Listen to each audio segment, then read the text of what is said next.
This farm has so much potential for educational opportunities for students, for faculty here at Bucknell. Hi, my name is Jen Schneidman Partica. I'm the Farm and Garden Coordinator. This space is about 5 acres. It sits just on the south side of the water towers. We are definitely going to be growing food. It goes to Bucknell's dining services to be served to students, faculty, and staff. So there's an opportunity to learn about how food is grown, following everything from seed right to the plate.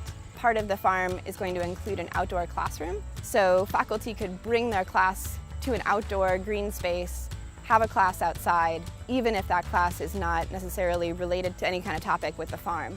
It is a good way for students to sort of take a break from being on campus, so it's not just so much sitting down and studying, but a lot more active and engaged in the outdoor world. And so I envision that a lot of people will enjoy just being in this space.